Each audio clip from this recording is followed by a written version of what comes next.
और बड़ा इंटरेस्टिंग है कि ये मामला सिर्फ अब बयानों तक सीमित नहीं रहा है। आरोप प्रत्यारोप का खेल हो रहा है और न सिर्फ यहां बल्कि सड़क पर भी एक दूसरे के खिलाफ प्रदर्शन भी देखने को मिल रहा है। बीजेपी तो सड़कों पर उतर आई है। अब कांग्रेस सांसद साहू के बहाने बीजेपी कांग्रेस को घेर रही है और भ्रष्टाचार के गंभीर आरोप लगा रही है। लेकिन कांग्रेस और दूसरी विपक्षी पार्टियां हमेशा से आरोप लगाती रही हैं। उनका तर्क भी बेहद इंटरेस्टिंग है कि भ्रष्टाचार का वॉशिंग मशीन तो बीजेपी है। विपक्षी पार्टियों का दरअसल आरोप है कि पिछले 9 साल में ईडी और सीबीआई ने बीजेपी के एक भी बड़े नेता के यहां पर कोई कार्रवाई नहीं की पिछले 9 साल में, और कई नेताओं पर पहले से केस भी दर्ज थे जो कि फाइलों में खोए हुए हैं। क्यों ऐसा आरोप सामने आ रहा है, क्यों ये कहा जा रहा है, बार बार ये तर्क दरअसल विपक्ष देता क्यों है, ये भी समझना बहुत ज्यादा जरूरी हो जाता है। इस पर एक रिसर्च आपको हम दिखाते हैं। देखिए, सबसे पहले ये बड़ा नाम आपको दिखाते हैं। हेमंता बिश्व शर्मा किसी परिचय के मोहताज नहीं है। केस देखिए, शारदा चिटफंड घोटाले का केस। कौन इनके पीछे पड़ा था? सीबीआई इनके पीछे पड़ी थी। एक बड़ा नाम है पूरे नॉर्थ ईस्ट में कहा जाए तो सबसे बड़ा नाम बीजेपी की तरफ से हेमंता बिश्व शर्मा का। कांग्रेस की तरुण गोगोई सरकार में आपको बता दें हेमंता मंत्री रहे थे। शारदा चिटफंड घोटाले में सीबीआई ने इनको आरोपी बनाया था। शर्मा से अंतिम बार सीबीआई ने 27 नवंबर 2014 को पूछताछ की थी। हेमंता ने अगस्त 2015 में बीजेपी ज्वाइन कर लिया। फिर कांग्रेस का आरोप है कि इसके बाद सीबीआई ने हेमंत की फाइल ही बंद कर दी। हेमंता अभी असम के सीएम है। इसके बाद देखिए दूसरा नाम भी आपको दिखाते हैं। ये दूसरा नाम बेहद सुर्खियों में रहा बंगाल चुनाव के दौरान, शुभेंदु अधिकारी। इनका भी केस शारदा घोटाले से ही जुड़ा। इन पर किसने एक्शन लिया? यहां भी सीबीआई आई थी। ममता सरकार में कद्दावर मंत्री रहे थे, लेकिन सीबीआई ने शारदा घोटाले में इनसे पूछताछ शुरू की थी। बाद में क्या हुआ आपको पता है, बीजेपी में शामिल हो गए थे, अभी तक बीजेपी में है। तृणमूल कांग्रेस दरअसल आरोप लगाती है टीएमसी में थे तब इनको जांच एजेंसी ने परेशान किया था। जैसे ही बीजेपी में आए सारे मामले में क्लीन चिट इनको दे दी गई। अब तीसरा नाम देखिए, तीसरा नाम जितेंद्र तिवारी का। केस क्या?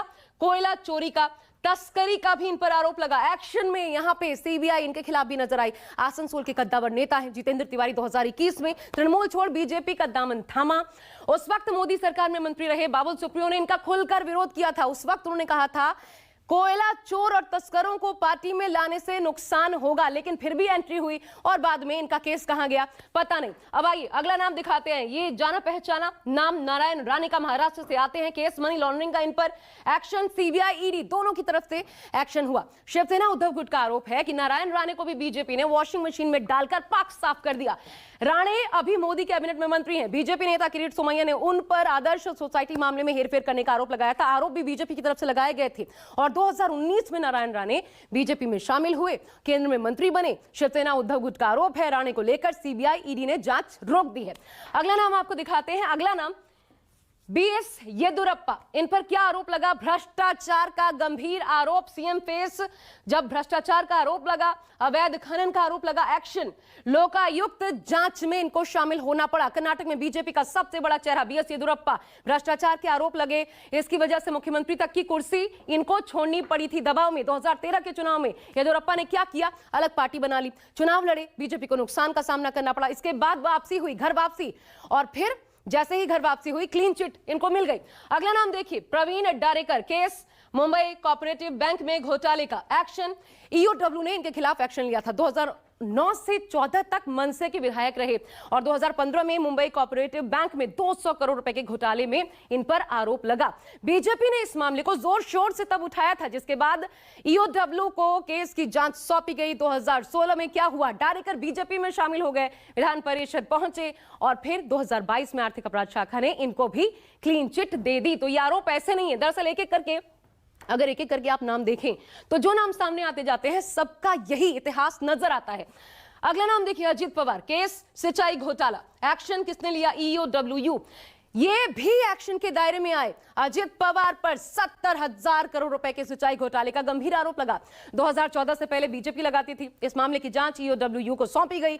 2019 में एक राजनीतिक उठापटक में आपको याद होगा, अजित बीजेपी के साथ गए, देवेंद्र फडणवीस के साथ जाकर गठबंधन किया, खुद डिप्टी सीएम बने। इसके बाद घोटाले से जुड़ी सारी फाइलें बंद कर दी गई। कहां गई आज तक नहीं पता। अगला नाम देखिए, मुकुल रॉय। बंगाल से ही आते हैं। शारदा घोटाला मामला फिर याद कीजिए जिसमें शुभेंदु अधिकारी, हेमंता बिश्व शर्मा का नाम था।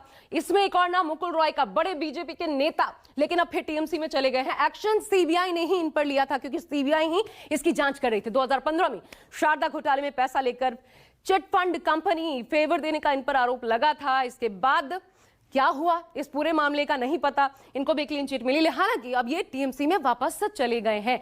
तो ये इतिहास रहा है। और अब धीरज साहू, इसलिए कहा जा रहा है बार बार कि धीरज साहू पर जो आरोप तो लग रहे हैं, लेकिन बीजेपी में जो नेता गए वो वॉशिंग मशीन कहां से लाए बीजेपी वाले कि उनको क्लीन चिट दे दी गई।